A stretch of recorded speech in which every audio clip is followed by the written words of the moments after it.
recently released Madison. This is an atmospheric first-person horror game inspired by Kojima's Silent Hill. Gamers will have to wander through a creepy house, solve non-obvious riddles and shake with fear at the sight of monsters, but is it interesting to do this? We will talk about this in this video. Thank you for watching the RTV Gaming channel, and we are starting. First-person horror has been around for decades, but it was the genius Hideo Kojima who made it trendy. Kojima tried to scare not with screamers, but with ominous rustles, an unexpected transformation of the premises and a gloomy atmosphere. Other developers also tried to keep up, but the result was rarely up to Hideo's standards. Madison is another attempt to replicate Kojima's success.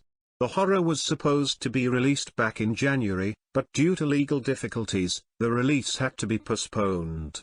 However, the trailers were so intriguing that gamers were patiently waiting for the game. But was it worth it? Well, Madison is full of problems, but horror connoisseurs still should not bypass the novelty. It is full of amazing episodes that make you shake with fear. It is a pity that the developers were not able to implement the entire game at a high level. So, what is the plot of the game about? Young guy Luca wakes up in a creepy room. He does not remember what he has been doing lately, but his father is breaking through the door and accusing the offspring of something terrible. Supposedly, the young man destroyed the family. Meanwhile, a strange box is lying on the floor, in which photographs of severed limbs are hidden. It looks like they belong to the mother and sister of the hero. Luca's only desire is to get out of the cursed house, but it's not easy to do. First you have to find out what happened, delve into the secrets of the family and face true evil. For example, something terrible is clearly roaming the corridors, the house is changing as if it were alive, and the priest on the phone hints that a demon has moved into the hero. Or is it all just a figment of a diseased imagination? This is what we have to figure out. Alas, the plot is intriguing only at the beginning. The script is not frankly bad, but those who like to tickle their nerves have seen something similar in a dozen standard horror films. All the curses, monsters and flirting with reason are too stereotypical for the genre. There is also no surprise ending. However, although a good story is important for horror, but in theory the game can do without it. The script played an important role in the success of Silent Hill, Condemned, The Evil Within and other horror films, but the authors of many other projects did not even try to bet on the narrative. Take, for example, the Chic Phasmophobia session. She does not need a story to scare and bring pleasure. With Madison a similar situation. The plot suits the characteristic will do, but other aspects of the game are quite motivating to get to the final credits. Madison gameplay can be divided into two key mechanics, house exploration and puzzle solving. In general, this is all that you have to do in the game. The process of exploring the house is good, especially at the beginning of the game. Locations perfectly frighten and constantly throw up surprises. It would seem that the developers used standard tricks when the hero entered the room, and then turned around and saw that the space had changed beyond recognition. However, such chips are implemented skillfully and are great to strain. Unexpected decisions, when the hero opens the door to a small room, but finds himself in a cemetery or in a strange dungeon, are also terrifying. One day, Luca will even be able to travel through time and explore the same place in 3 time periods. It's nice that the authors have added a lot of original locations that diversify wandering around the house. However, it was not without its misses. The fact is that the creators do not always have enough skill to adequately set a goal for the gamer. At times, Luca is sent to the right place in a clear way. For example, someone suddenly starts ringing at the front door. It is logical that it is worth going to the noise and sorting everything out.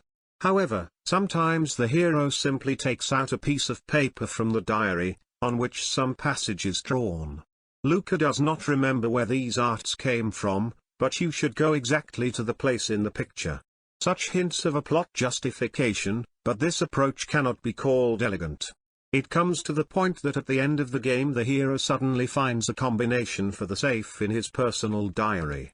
This is reminiscent of the annoying movie trick God from the Machine, when the problem is solved in the most illogical and mediocre way. Couldn't the password have been found in some other way? Another disadvantage is related to the capacity of the inventory. As he progresses, Luca finds dozens of keys, cassettes, tools, and other useful items. The problem is that at the same time the hero can only wear 8 things, while some of the positions are occupied by default. After all, leaving a camera, photos and a diary in storage is definitely not worth it. The problem is exacerbated by the fact that for the entire passage the hero will meet only 3 safes. One is located in the house itself, and 2 are scattered around the surreal worlds. As a result, you often have to run from one end of the house to the other in order to empty your pockets and grab a priceless key. Why this mechanic is needed is completely incomprehensible. The only possible reason is time delay. Madison is completed in about 6 hours, and without the extra running around, the timing would have become even more modest. However, despite the shortcomings, the study still leaves a pleasant impression. The house is atmospheric, the surrealism is impressive, and something terrible can be hidden behind every new turn. At the same time, the player is often frightened. Horror is especially impressive in the first half of the game, when there is no understanding of what to expect from local creatures. As a result, every encounter with a monster makes you clutch at your heart. Plus, the study of the area is accompanied by suspicious sounds, slamming doors and chairs falling to the floor. As a result, at the beginning of the game, rare appearances of creatures and other devilry are crazy. The first direct collision with the enemy produces an incredible effect, and the movement of the angel statue strains even more. When you first see a stone statue, it's hard to even think that soon it will violently nightmare the player. Also remembered is a villain in a gas mask, who attacks during time travels, and an episode with a gramophone, when the hero has to turn the record while a creature creeps up to him. All of this is done in the most effective way. Alas, the further you advance in the plot, the worse the horror becomes. Gradually, developers forget about pumping through the atmosphere and focus exclusively on screamers. If you do not overdo it with the reception, there is nothing wrong with sudden attacks of monsters. However, in the Madison finale, such horror happens every couple of minutes. As a result, the excessive abundance of screamers is tiring, and the gamer ceases to be afraid. Irritation takes the place of fear.